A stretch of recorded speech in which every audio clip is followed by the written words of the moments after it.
Welcome to icon politics. నేను మీ హరిత. చూస్తున్నాం కదా, 2 రోజుల నుంచి తప్పించుకొని తిరుగుతూ వర్మ భయానికే మీనింగ్ తెలియని బ్లడ్ అని ఒకప్పుడు చెప్పిన కొటేషన్లు, మరి రామోయిజం అనే పేరుతో చేసిన వీడియోలు అవన్నీ ఏమైపోయాయో అర్థం కావట్లేదు. మరి ఆ, అయితే అజ్ఞాతంలోకి వెళ్ళిపోయారా అనుకోవడానికి కూడా అజ్ఞాతంలోకి వెళ్ళిపోయారు కంప్లీట్ గా. అయితే మార్నింగ్ ఒక వీడియో రిలీజ్ చేసి, నేను ఎవరికి భయపడట్లేదు, మీడియాని డిసప్పాయింట్ చేసినందుకు సారీ అని చెప్పి ఒక వీడియోని రిలీజ్ చేశారు. అయితే ఎవరైతే మార్ఫింగ్ చేశానో వాళ్ళు కేసు పెట్టాలి నా మీద. ఎవరెవరో కేసులు పెడితే నేను రియాక్ట్ అవ్వాల్సిన అవసరం లేదు. అయితే ఇది అంతా అర్జెన్సీగా నన్ను అరెస్ట్ చేయాల్సిన అవసరం ఏముంది అని చెప్పి చాలా రకాల కామెంట్స్ చేశారు. అయితే ఈ అంశం మీద వర్మ గారు రిలీజ్ చేసిన ఆ వీడియో మీద ఆ ఆ, ప్రముఖ spokes person, TDP spokes person Rafi గారి అభిప్రాయం తెలుసుకునే ప్రయత్నం చేద్దాం. నమస్తే సార్. నమస్తే అమ్మా. సార్, ఓకే, అజ్ఞాతంలోకి వెళ్ళిపోయారంటే భయపడ్డారు అనుకోవచ్చు. అజ్ఞాతంలోకి వెళ్ళిపోయినట్టే వెళ్ళిపోయి మళ్ళీ ఈ వీడియో రిలీజ్ చేశారేంటి సార్? అంటే ఈ రామ్ గోపాల్ వర్మ పిరికివాడు, పచ్చి ఉమ్, పిరికివాడు. మొన్నటిదాకా అతను ఏం చేసినా జగన్మోహన్ రెడ్డి అండ చూసుకొని చేశాడు. జగన్మోహన్ రెడ్డి 30 సంవత్సరాలు అధికారంలో ఉంటాడు, మొన్న ఎన్నికల్లో అతనే గెలుస్తాడు ఉమ్, అని గట్టిగా నమ్మి ఈ 14, 19లో ఒక రకంగా ఉన్నాడు. 19, 24 వచ్చేటప్పుడు రెచ్చిపోయాడు. జగన్మోహన్ రెడ్డి ఇస్తున్న డబ్బులకి ఉమ్, ఆశపడి కొన్ని సినిమాలు చేయటం, ఆ సినిమాల ద్వారా వ్యంగ్యమైనటువంటి ప్రచారాలు చేయటం, ఆ సినిమాల్లో కూడా అభూత ఉమ్, కల్పన చేయటం, ఇవన్నీ చేశాడు జగన్మోహన్ రెడ్డి డబ్బులతో. అతను ఆర్థికంగా నష్టపోయాడు బాగా. అతను సినిమాలు తీసే పరిస్థితి లేదు, అతను సినిమాలు తీసినా ప్రజలు చూసేటువంటి పరిస్థితి లేదు. అవుట్ డైరెక్టర్ అయిపోయాడు. ఆ పరిస్థితిలో జగన్మోహన్ రెడ్డి దగ్గర డబ్బు బాగుంది, ఇతని దగ్గర చేరితే కొంత డబ్బు మనం చంద్రబాబు నాయుడు గారి మీద, లోకేష్ మీద, పవన్ కళ్యాణ్ మీద తీస్తే డబ్బు ఇస్తాడు మనకి. కొంత డబ్బు మనం దాచుకోవచ్చు, కొంత డబ్బుతో సినిమాలు తీసి అతన్ని సాటిస్ఫాక్షన్ చేయవచ్చు అని చెప్పి ఓ పథకం వేసి ఆ పథకం ప్రకారంగా వెళ్ళాడు. ఇప్పుడు ఈ కేసులకు వచ్చేటప్పటికి తోక ముడిచాడు. తోక ముడిచి పోలీసులు తప్పుదోవ పట్టించే పని చేస్తా ఉన్నాడు. ముందే హీరోలాగా ఆ చార్జ్ ఇది ఎఫ్ఐఆర్ కాపీని అందుకని ఫోటోలకి, టీవీలకి, కెమెరాలకి పోజులు ఇచ్చాడు. టైం అడిగాడు. ఉమ్, ఒకసారి కాదు, ఉమ్, 2 సార్లు టైం ఇచ్చారు. మూడోసారి వచ్చేటప్పటికి పరుగు పారిపోయాడు. నేను ఒక ట్వీట్ చేశా, నెక్స్ట్ వర్మ తీసేది పరుగు. ఆ సినిమా పేరు పరుగు.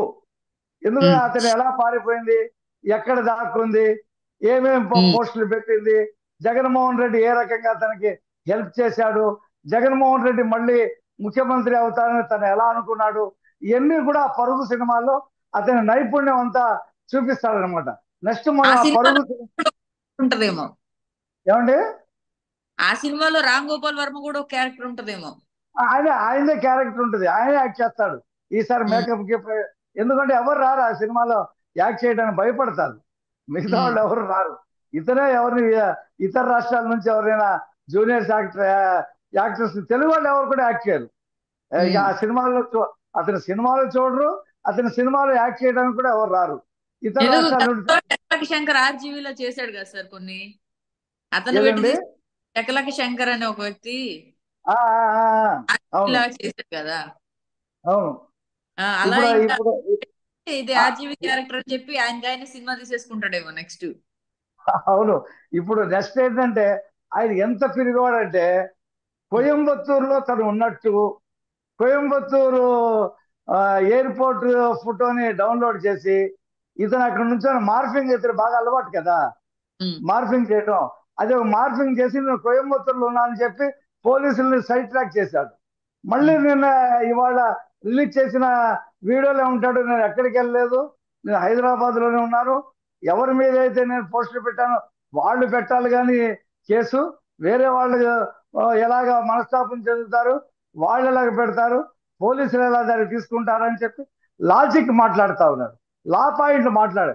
అరే వర్మ, నీకు దమ్ము ధైర్యం ఉంటే ఆ మద్దిపాడు పోలీస్ స్టేషన్ వెళ్ళి అక్కడ మాట్లాడు.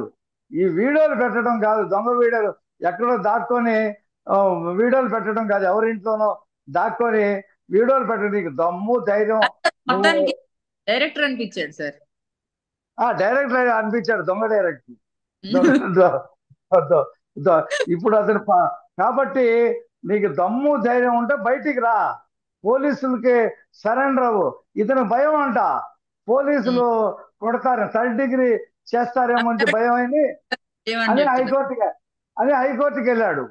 హైకోర్టును కూడా తప్పుదో పట్టించాలని చెప్పి ప్రయత్నం చేశాడు. అది నువ్వు కేసు క్యాష్ గురించి వేసి నువ్వు బెయిల్ అడుగుతావేంటి? బెయిల్ గురించి ఇంకొక పిటిషన్ వేసుకోవా, దీన్ని మేము క్యాష్ చేయమని చెప్పేసి వాళ్ళు హైకోర్టు వాళ్ళు గడ్డి పెట్టారు. ఉమ్. కాబట్టి ఇప్పుడు బెయిల్ గురించి చేశాడనమాట. ఇప్పుడు ఇలా బెయిల్ వస్తే విజయపాలకే వచ్చేది కదా, సుప్రీంకోర్టు కూడా ఇవ్వలేదు కదా. విజయపాల్ కంటే పెద్ద మగవాడా మనగాడా ఈ వర్మ? ఇంత పిరిగోడు కదా, ఇవాళ రేపు ఏ కలుగులో. గతంలో ఆర్జీవీ ట్వీట్స్ ఫాలో అయినట్టయితే గతంలో రాజమండ్రి సెంట్రల్ జైలు దగ్గర ఒక పిక్ అవును. తీసుకొని చేశాడు బయట. ఇప్పుడు అది వైరల్ అవుతుంది ఆ ఆ, పిక్. అది కదా ఆయన ఒక సెల్ఫీ తీసి, నేను జైలుకు బయట, చంద్రబాబు జైలుకు లోపల అని పెట్టాడు. ఈయన వస్తుంది నెక్స్ట్, వర్మ లోపల జైల్లో, నేను బయట అని ఒక 1000 మంది పెడతారు. అవి అది అది అది ఒక తొందరలో ఆ పరిస్థితి ఉంది అతనిది. కాబట్టి ఈ వర్మ ఏ కలుగులో దాక్కున్నా సరే జుట్టు పట్టుకొని వస్తారు పోలీసులు, అందులో ఏమి చూడరు. పోలీసులకు తెలిసిన థర్డ్ డిగ్రీ ఏదో దారిలోనే చేసేస్తారు, ఎవరు చూడకుండా. జీప్ ఎక్కించుకొని మద్దిపాడు స్టేషన్కి వెళ్ళే లోపలనే చేసేస్తారు. దానికి ఎవిడెన్స్లు ఉండవు, ఏమీ ఉండవు. అందుకే డ్రైవింగ్ చేసేవాడు కూడా ఏమమ్మా హరిత, అందుకే ఈ పరుగులు సార్ మరి. అందుకనే పరుగు. ఇప్పుడు ఆ డ్రైవింగ్ చేసేవాడు కూడా పోలీసు అతనే ఉంటాడు, ఉమ్. వాళ్ళందరూ పోలీసులే ఉంటారు. ఆ లోపల అటు ఇటు పోలీసులు కూర్చొని చూపిస్తారు థర్డ్ డిగ్రీ ఏంటి అనేది ఆ కారులోనే. కాబట్టి అవన్నీ అతను డైరెక్టర్ కదా, ఏమేమి రకంగా పోలీసులు కొడతారు, ఎలా శిక్షిస్తారు, ఇవన్నీ అతనికి తెలుసు. చాలా స్టోరీలు పిక్చర్ వినుంటాడు కదా. ఆ ఊహాల్లోకం. పిక్చర్ ఊహాలోకంలో భయపడిపోయి పాపం పారిపోయి పెరికోట కింద దాక్కున్నాడు. వర్మ ఎక్కడున్నా రావయ్యా, వచ్చేసి పోలీసు సరెండర్ అవ్వు. నువ్వు ఆలస్యమైన కొద్దీ నీ మీద పోలీసులకి కసి బాగా పెరుగుద్ది. వాళ్ళు ఇప్పటికే ఫ్యామిలీని వదిలేసి హైదరాబాద్ లో ఉంటున్నారు 2 రోజుల నుంచి హోటల్స్ లో. ఆ కసి పెంచక వాళ్ళని, కసి పెంచకుండా తొందరగా వస్తే నీకు అది సేఫ్ గా ఉంటుంది. అందులో తొందరగా వచ్చే వర్మ, ఎందుకు ఈ దాక్కోటాలు? Right sir. వర్మ గారిని డైరెక్ట్ గానే పిలుస్తున్నారు, వచ్చేయమని మంచి మంచి సలహాలు కూడా ఇస్తున్నారు ఆయనకి. ఆయన అంతే మీ కదా. తొందరగా బయటికి రావాలని మేము కూడా కోరుకుంటున్నాం సార్.